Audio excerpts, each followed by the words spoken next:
Now here's Anne Enright reading The Swimmer by John Cheever. It was one of those midsummer Sundays when everyone sits around saying, "I drank too much last night." You might have heard it whispered by the parishioners leaving church, heard it from the lips of the priest himself struggling with his cassock in the vestiarium, heard it on the golf links and the tennis courts, heard it in the wildlife preserve, where the leader of the Audubon group was suffering from a terrible hangover. "I drank too much," said Donald Westerhazy at the edge of the Westerhazy's pool. "We all drank too much," said Lucinda Merrill. "It must have been the wine," said Helen Westerhazy. "I drank too much of that claret." The pool, fed by an artesian well with a high iron content, was a pale shade of green. It was a fine day. In the west, there was a massive stand of cumulus cloud, so like a city seen from a distance, from the bow of an approaching ship, that it might have had a name. Lisbon. Hackensack. The sun was hot.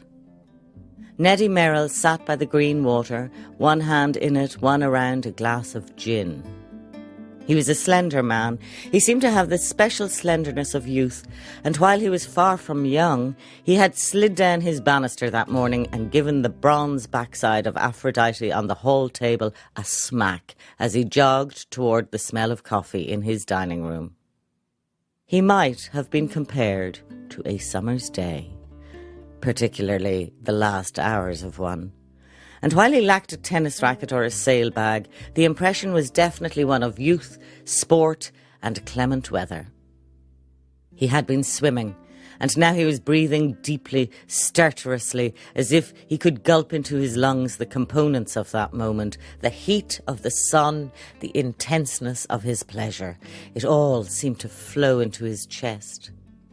His own house stood in Bullet Park, 8 miles to the south, where his 4 beautiful daughters would have had their lunch and might be playing tennis. Then it occurred to him that by taking a dogleg to the southwest, he could reach his home by water. His life was not confining, and the delight he took in this thought could not be explained by its suggestion of escape.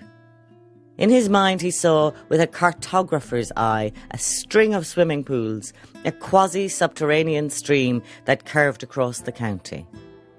He had made a discovery, a contribution to modern geography. He would name the stream Lucinda after his wife.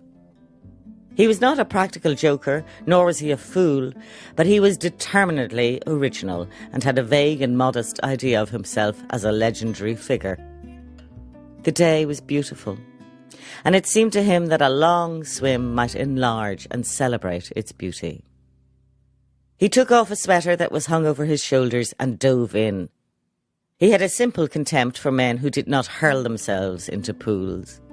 He swam a choppy crawl, breathing either with every other stroke or every 4th stroke, and counting, somewhere well in the back of his mind, the 1-2, 1-2 of a flutter kick. It was not a serviceable stroke for long distances, but the domestication of swimming had saddled the sport with some customs, and in his part of the world, a crawl was customary. Being embraced and sustained by the light green water seemed not as much a pleasure as the resumption of a natural condition, and he would have liked to swim without trunks, but this was not possible, considering his project. He hoisted himself up on the far curb, he never used the ladder, and started across the lawn. When Lucinda asked where he was going, he said he was going to swim home. The only maps and charts he had to go by were remembered or imaginary, but these were clear enough. First, there were the Grahams, the Hammers, the Lears, the Howlands and the Crosscups. He would cross Ditmar Street to the Bunkers and come, after a short portage, to the Levies, the Welchers and the public pool in Lancaster. Then there were the Hallorans, the Sacks, the Biswangers, the Shirley Abbotts, the Gilmartins and the Clydes. The day was lovely, and that he lived in a world so generously supplied with water seemed like a clemency, a beneficence. His heart was high, and he ran across the grass. Making his way home by an uncommon route gave him the feeling that he was a pilgrim, an explorer, a man with a destiny, and he knew that he would find friends all along the way. Friends would line the banks of the Lucinda River. He went through a hedge that separated the Westerhazy's land from the Grahams, walked under some flowering apple trees, past the shed that housed their pump and filter, and came out at the Grahams' pool. "Why, Neddy," Mrs. Graham said, "what a marvellous surprise. I've been trying to get you on the phone all morning. Here, let me get you a drink." He saw then, like any explorer, that the hospitable customs and traditions of the natives would have to be handled with diplomacy if he was ever going to reach his destination. He did not want to mystify or seem rude to the Grahams, nor did he have time to linger there. He swam the length of their pool and joined them in the sun. A few minutes later, 2 carloads of friends arrived from Connecticut. During the uproarious reunions, he was able to slip away. He went down by the front of the Grahams' house, stepped over a thorny hedge, and crossed a vacant lot to the Hammers. Mrs. Hammer, looking up from her roses, saw him swim by, although she wasn't quite sure who it was. The Lears heard him splashing past the open windows of their living room. The Howlands and the Crosscups were away.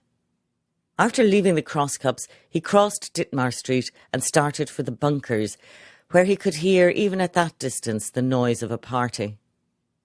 The water refracted the sound of voices and laughter and seemed to suspend it in mid-air. The bunkers pool was on a rise, and he climbed some stairs to a terrace where 25 or 30 men and women were drinking. The only person in the water was Rusty Towers, who floated there on a rubber raft. Oh, how bonny and lush were the banks of the Lucinda River. Prosperous men and women gathered by the sapphire-coloured waters, while caterers' men in white coats passed them cold gin.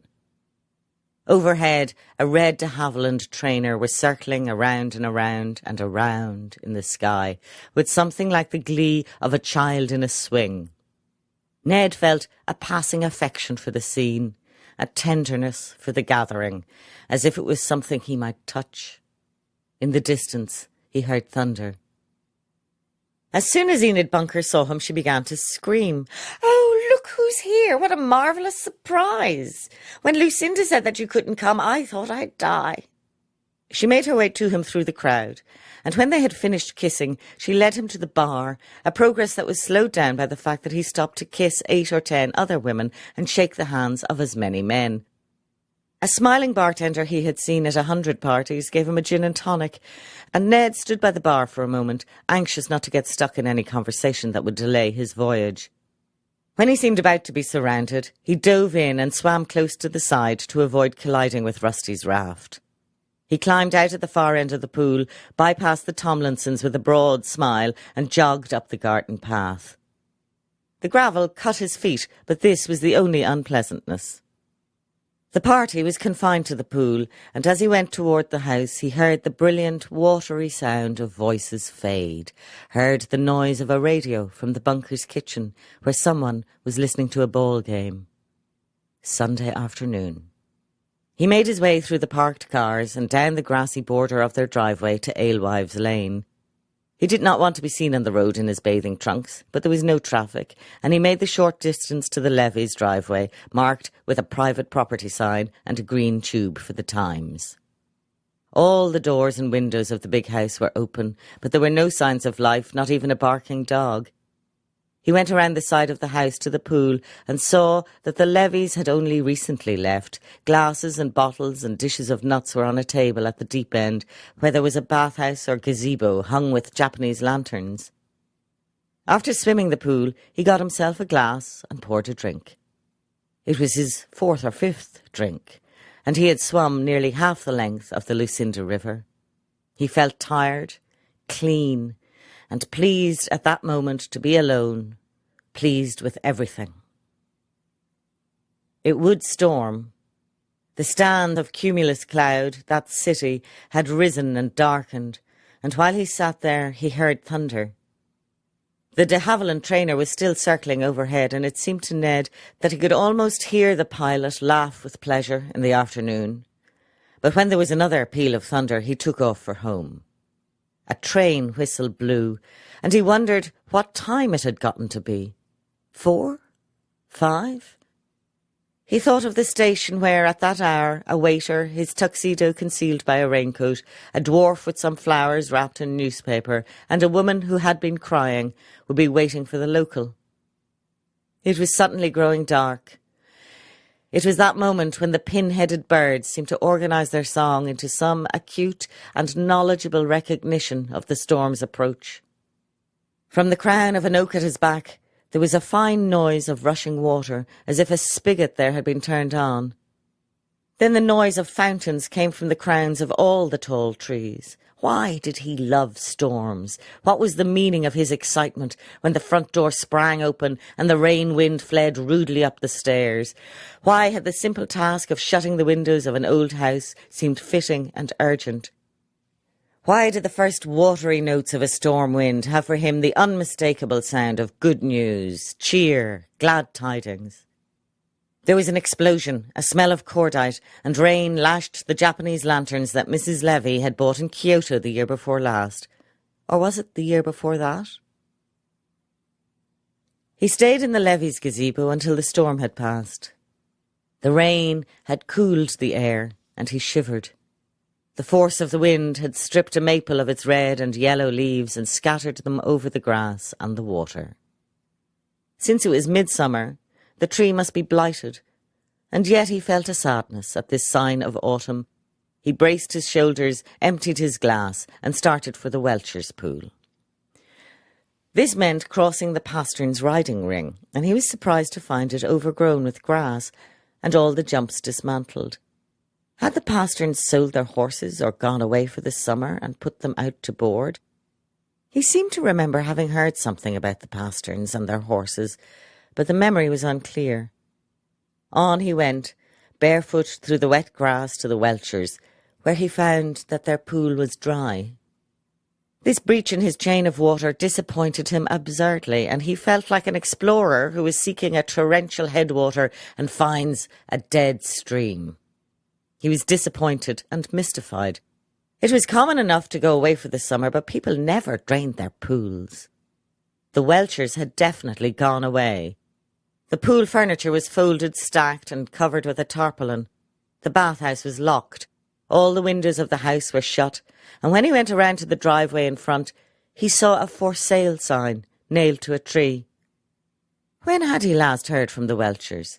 When, that is, had he and Lucinda last regretted an invitation to dine with them? It seemed only a week or so ago. Was his memory failing? Or had he so disciplined it in the repression of unpleasant facts that he had damaged his sense of the truth? In the distance, he heard the sound of a tennis game. This cheered him, cleared away all his apprehensions, and let him regard the overcast sky and the cold air with indifference. This was the day that Neddy Merrill swam across the county. That was the day. He started off then for his most difficult portage. Had you gone for a Sunday afternoon ride that day, you might have seen him, close to naked, standing on the shoulder of Route 424, waiting for a chance to cross. You might have wondered if he was the victim of foul play, or had his car broken down, or was he merely a fool? Standing barefoot in the deposits of the highway, beer cans, rags and blowout patches, exposed to all kinds of ridicule, he seemed pitiful. He had known when he started that this was part of his journey. It had been on his imaginary maps, but confronted with the lines of traffic worming through the summery light, he found himself unprepared. He was laughed at, jeered at. A beer can was thrown at him, and he had no dignity or humour to bring to the situation. He could have gone back to the Westerhazys, where Lucinda would still be sitting in the sun. He had signed nothing, vowed nothing, pledged nothing, not even to himself. Why, believing as he did that all human obduracy was susceptible to common sense, was he unable to turn back? Why was he determined to complete his journey, even if it meant putting his life in danger? At what point had this prank, this joke, this piece of horseplay become serious? He could not go back. He could not even recall with any clearness the green water at the Westerhazes, the sense of inhaling the day's components, the friendly and relaxed voices saying that they had drunk too much. In the space of an hour, more or less, he had covered a distance that made his return impossible. An old man, tooling down the highway at 15 miles an hour, let him get to the middle of the road, where there was a grass divider. Here he was exposed to the ridicule of the northbound traffic, but after 10 or 15 minutes he was able to cross. From here he had only a short walk to the recreation centre at the edge of the village of Lancaster, where there were some handball courts and a public pool. The effect of water on voices, the illusion of brilliance and suspense, was the same here as it had been at the bunkers, but the sounds here were louder, harsher and more shrill, and as soon as he entered the crowded enclosure he was confronted with regimentation. All swimmers must take a shower before using the pool. All swimmers must use the foot bath. All swimmers must wear their identification discs. He took a shower, washed his feet in a cloudy and bitter solution, and made his way to the edge of the water. It stank of chlorine and looked to him like a sink. A pair of lifeguards in a pair of towers blew police whistles at what seemed to be regular intervals and abused the swimmers through a public address system. Neddy remembered the sapphire water at the bunkers with longing and thought that he might contaminate himself, damage his own prosperousness and charm by swimming in this murk. But he reminded himself that he was an explorer, a pilgrim, and that this was merely a stagnant bend in the Lucinda River. He dove, scowling with distaste, into the chlorine and had to swim with his head above water to avoid collisions. But even so, he was bumped into, splashed and jostled. When he got to the shallow end, both lifeguards were shouting at him, "Hey, you! You without the identification disc! Get out of the water!" He did. They had no way of pursuing him, and he went through the reek of suntan oil and chlorine, out through the hurricane fence and past the handball courts. Crossing the road, he entered the wooded part of the Halloran estate. The woods were not cleared, and the footing was treacherous and difficult until he reached the lawn and the clipped beech hedge that encircled the pool. The Hallorans were friends, an elderly couple of enormous wealth who seemed to bask in the suspicion that they might be communists. They were zealous reformers, but they were not communists, and yet, when they were accused, as they sometimes were, of subversion, it seemed to gratify and excite them. Their beech hedge was yellow, and he guessed it was suffering from a blight, like the Levy's maple. He called, "Hello, hello," to warn the Hallorans of his approach. The Hallorans, for reasons that had never been explained to him, did not wear bathing suits. No explanations were in order, really. Their nakedness was a detail in their uncompromising zeal for reform, and he stepped politely out of his trunks before he went through the opening in the hedge. Mrs. Halloran, a stout woman with white hair and a serene face, was reading the Times. Mr. Halloran was taking beech leaves out of the water with a scoop. They seemed neither surprised nor displeased to see him. Their pool was perhaps the oldest in the neighbourhood, a fieldstone rectangle fed by a brook. It had no filter or pump, and its waters were the opaque gold of the stream. "I'm swimming across the county," Ned said. "Why, I didn't know one could," exclaimed Mrs. Halloran. "Well, I've made it from the Westerhazes," Ned said. "That must be about 4 miles. He left his trunks at the deep end, walked to the shallow end, and swam back. As he was pulling himself out of the water, he heard Mrs. Halloran say, "We've been terribly sorry to hear about all your misfortunes, Neddy." "My misfortunes?" Ned asked. "I don't know what you mean." "Why, we heard that you'd sold the house, and that your poor children—" "I don't recall having sold the house," Ned said, "and the girls are at home." "Yes," Mrs. Halloran sighed. "Yes." Her voice filled the air with an unseasonable melancholy, and Ned said briskly, "Thank you for the swim." "Well, have a nice trip." said Mrs. Halloran. Beyond the hedge, he pulled on his trunks and fastened them. They were loose, and he wondered if during the space of an afternoon he could have lost some weight. He was cold, and he was tired, and the naked Hallorans and their dark water had depressed him. The swim was too much for his strength, but how could he have guessed this, sliding down the banister that morning and sitting in the Westerhazy's sun? His arms were lame. His legs felt rubbery and ached at the joints. The worst of it was the cold in his bones and the feeling that he might never be warm again. Leaves were falling around him and he smelled wood smoke on the wind. Who would be burning wood in the fireplace at this time of year? He needed a drink. Whiskey would warm him, pick him up, carry him through the last of his journey, refresh his feeling that it was original and valorous to swim across the county. Channel swimmers took brandy. He needed a stimulant. He crossed the lawn in front of the Hallorans' house and went down a little path to where they'd built a house for their only daughter Helen and her husband, Eric Sachs. The Sachs pool was small, and he found Helen and her husband there. "Oh, Neddy," Helen said, "did you lunch at Mother's?" "Not really," Ned said. "I did stop to see your parents." This seemed to be explanation enough. "I'm terribly sorry to break in on you like this, but I've taken a chill, and I wonder if you'd give me a drink." "Why, I'd love to," Helen said, "but there hasn't been anything in this house to drink since Eric's operation. That was 3 years ago." Was he losing his memory? Had his gift for concealing painful facts let him forget that he had sold his house, that his children were in trouble, and that his friend had been ill? Ned's eyes slipped from Eric's face to his abdomen, where he saw 3 pale sutured scars, 2 of them at least a foot long. Gone was his navel, and what, Neddy thought, would the roving hand, bed-checking one's gifts at 3 a.m, make of a belly with no navel, no link to birth, this breach in the succession? "I'm sure you can get a drink at the Biswangers," Helen said. "They're having an enormous do. You can hear it from here. Listen."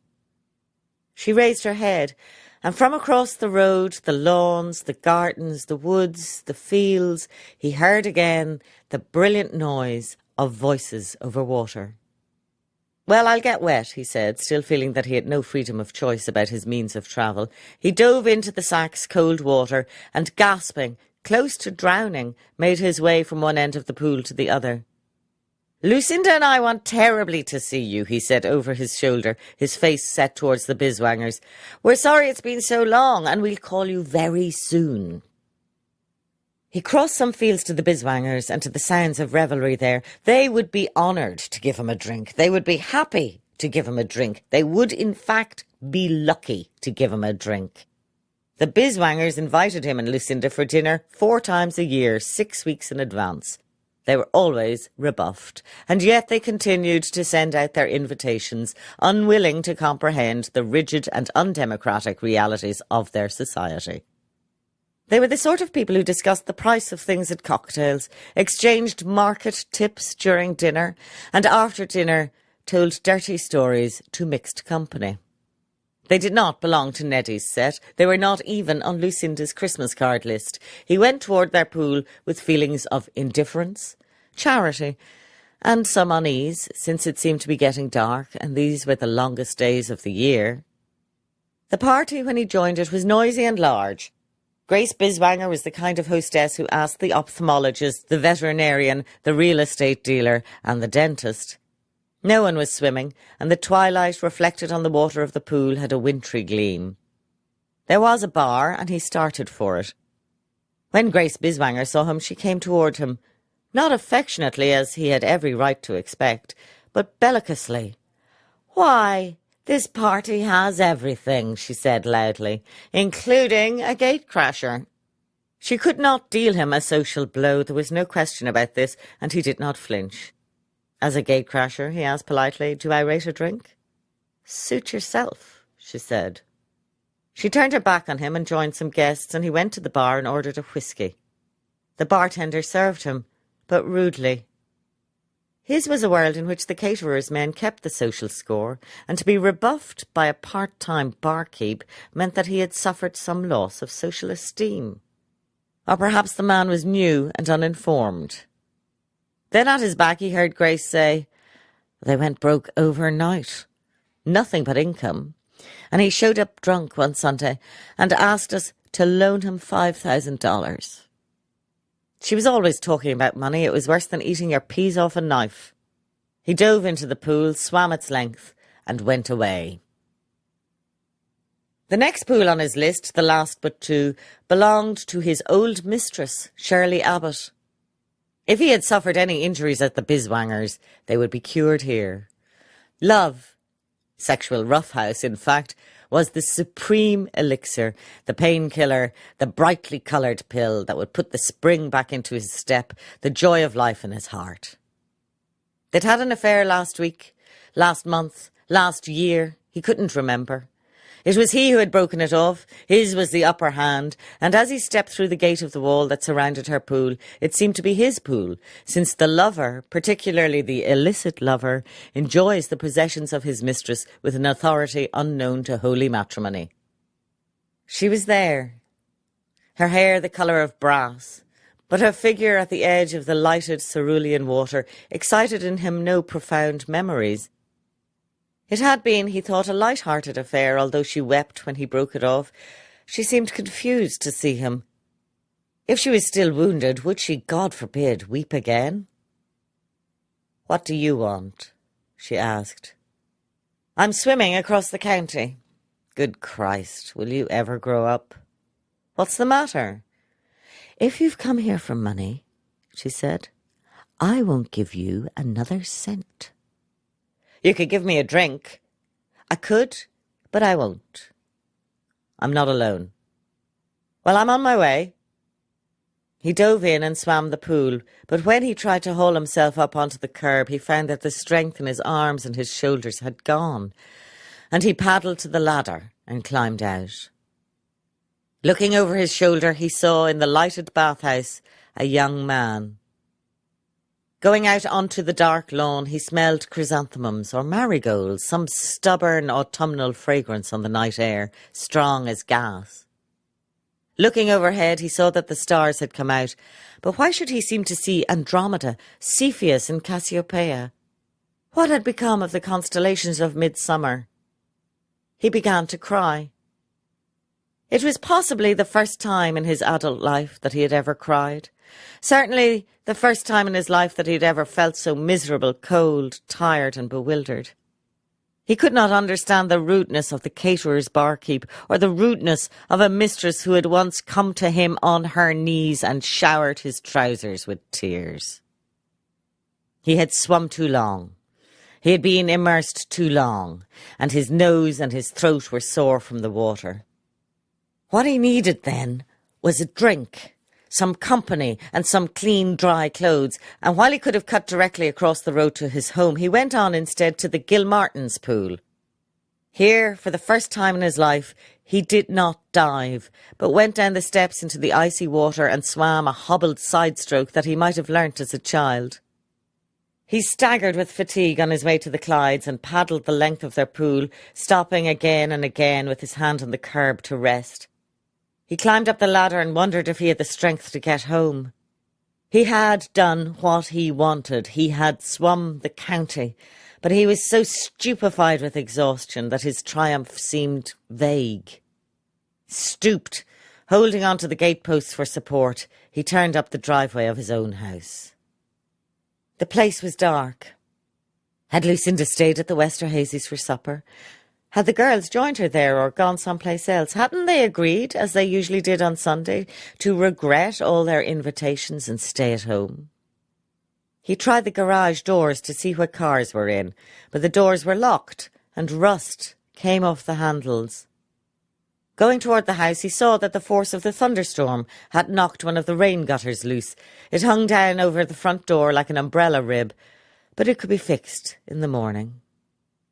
The house was locked, and he thought that the stupid cook or the stupid maid must have locked the place up until he remembered that it had been some time since they had employed a maid or a cook. He shouted, pounded on the door, tried to force it with his shoulder, and then, looking in at the windows, saw that the place was empty. That was Anne Enright reading The Swimmer, which was first published in The New Yorker in 1964 and can be found in John Cheever, Collected Stories and Other Writings, published by the Library of America. So, Anne, what do you make of this story? Is it science fiction? Is it an episode of The Twilight Zone? Is it an allegory for the passage of time? Is it a morality tale? First of all, it is itself, It's Yeah. a high-concept story. Technically, it's such an amazing achievement. And you can see how he enjoyed wearing the character down, and the intimations become hints. It's a story about denial and knowledge, as well as everything else, how he doesn't know what he knows, or how he can continue while his life crumbles beneath him. Or you could see it as an allegory for getting older. But actually, it feels like something that people do in their lives, that they keep brittle and tenacious while things fade and dissolve under them, perhaps. And that's very moving, I think. Yeah, Nettie's refusal to acknowledge what's happening. Just on a practical level, there seems to be a big turning point in the story, which is when the storm happens. Before that, everything's lovely. He's going from party to party. He's well received. After that, he sees the first red and yellow leaves, and then he starts to get signs that things are not all right. And yet we get this strange passage all about how much Nettie loves storms and loves the drama of them and the excitement of them. How do you interpret that? I'm not quite sure how to read that. It's a big drinker's story. Yeah. Because along with the idea that nothing ever changes because there's always going to be another drink, there's an underlying idea of let it all come down, that the destructiveness is something that they, on a very deep level, invite in. But I mean, that storm already starts in the opening paragraph when everything is lovely, and you see this cloud that is like a city, and already this is no ordinary cloud, and what that city is full of darkness and intimations of change. And you said that the story is about denial and knowledge. Nettie is obviously, but we get those two mentions of how he likes to push down all unpleasant facts. He doesn't like to face them. At the same time, he knows them. What's going on there? Is this a cautionary tale about not living in denial? Has Nettie made a crucial mistake by not facing these things? I wouldn't ever see morality in Cheever, unless it's a kind of beautiful falling there. I mean, there's a beauty in the morality. He doesn't wag a finger or anything. I think there's something melancholy and sweet about it all, as well as everything else.